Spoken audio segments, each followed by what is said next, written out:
Hello and welcome ESO fam. This video will cover all tales of tribute rewards and related items introduced with Necrom. I hope you find it useful. Let's dive in. We'll start with the Almalexia Deck. To get it, you'll need to acquire 5 individual deck fragments and combine them. The Academ's fragment drops from Herald Seeker's mobs. These spawn all over the Telvanni Peninsula and Apocrypha, but a good place to start looking for them is to port to the Fungal Lowlands Way Shrine, then move east and west along the road just north of that Way Shrine. Before you port, though, be sure to pick up the Bastion Mimic daily quest in Necrom first. You'll need 5 Ichor from Seekers to open up the Bastion Mimic portal, and you have to have the quest for those to drop, so if you're heading out to hunt Seekers, you might as well be carrying the quest.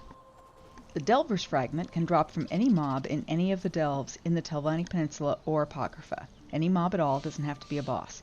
And again, before you head out to clear delves, stop by Necrom first and pick up the solo daily. The Hero's fragment does drop only from bosses, specifically bosses in the Gorn and Underweave public dungeons. So if you're grinding for fragments for the Squirrel Pet, be sure to clear the bosses as well. The Seeker's fragment does not drop from Seekers, but is a reward for finishing the quest Laro's Headache, where the quest giver has you seeking potion ingredients. The quest is in Aldisra, and it's a lot of fun. Thank the ancestors you stopped. Lastly, the Slayer's fragment drops randomly from world bosses in the Telvanni Peninsula and Apocrypha. As with others on this list, be sure to pick up the daily quest for Necrom world bosses before you set out, because why not?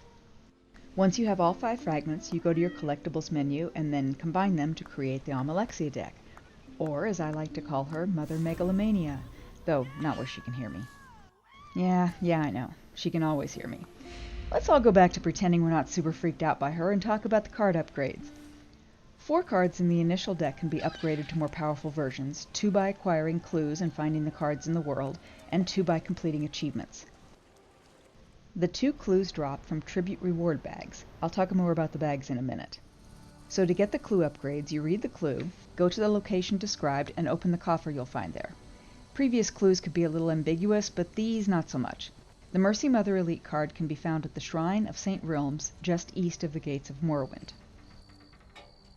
The second clue upgrades the card Devotional Jailer to Hand of Almalexia, and guys, I just love the lore in Tribute. I don't know if the card designer meant for this upgrade to be the hilarious and dark joke that I think it is, but props to them if it was. Total chef's kiss.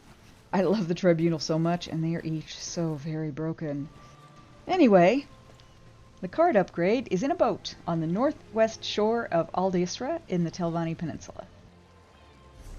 The next 2 card upgrades happen through achievements. Using the Almalexia patron 10 times in match-made PvP games unlocks the achievement Gaze of I Am and upgrades Bardic Veneration to Festival of Forbearance.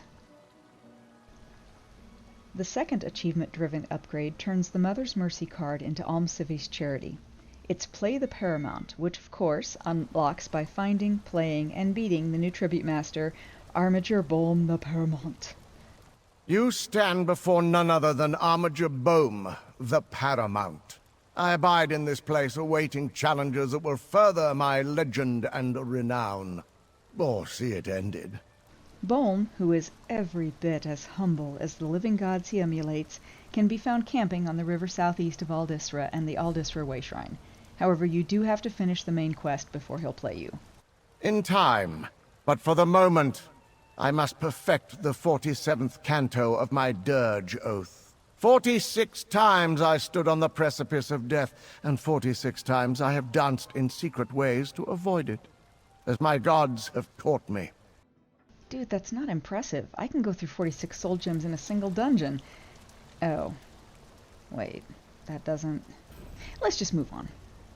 One last thing about Bolm, unlocking the Play the Paramount achievement also allows you to purchase the Traveling Tribute Kit from the Achievement Furnishings vendor for 11,000 gold. I love this piece.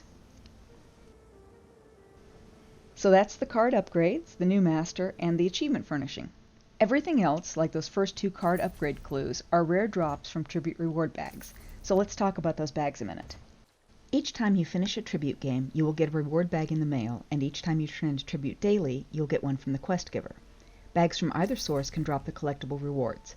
The bags have quality colors, white, green, blue, purple, and gold, and the higher the quality bag, the better your chances of getting any collectible item, including the lead for the Necrom Music Box component, the Inkwood Box, which is the next reward on our list to cover. I saw a number of unhappy comments on my video listing the Music Box leads from folks who want the Music Box but don't want to play Tribute. If that's true for you, be aware that you can maximize your chances by doing the NPC daily quest from Kishka.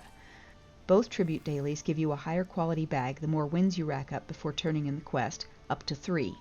Kishka's top reward for 3 NPC wins is a purple bag. And by the way, she says 3 wins in a row, but they do not have to be consecutive.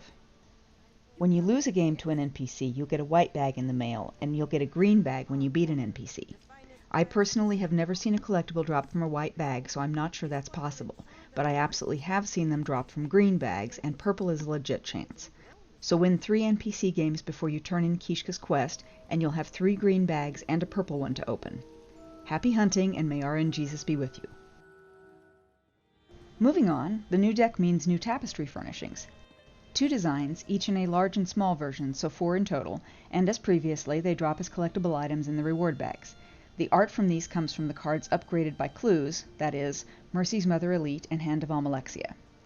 Some friends and I were discussing which event from lore is depicted in the Hand of Almalexia card, and I don't think we landed on a solid answer. If you have an idea of that, please let me know in the comments. Also in the reward bags, you can find fragments for 2 new collectibles. The Captain Kaleen houseguest can be added to your home after you find and use 10 Spearhead's Colors fragments. Those are torn pieces of the flag from her ship that she lost in the Haya quest, which I think is a nice touch. The other collectible fragments are heavily played cards. Finding and using 10 of these unlocks the Card-Conjuring emote. I use emotes more now that they are on the quick slot wheel, and this is a nice one.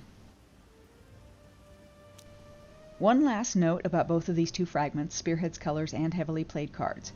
You do not have to carry them in your inventory until you have 10, and you do not have to use them on the same character. You use them, they disappear, and it checks off a tick against the respective achievement. The achievement is account-wide, so it doesn't matter which character uses the fragments, they will all count. And I'm showing that happen on screen so you can be sure it works and you're not just taking the word of some crazy woman on the internet. Both of these fragments are rare drops, so be prepared to farm for a while to collect 10 of each. And those, my loverlies, are all of the tribute-related collectibles from Necrom. I hope you found this helpful. Good luck farming, and may all your loots be leet.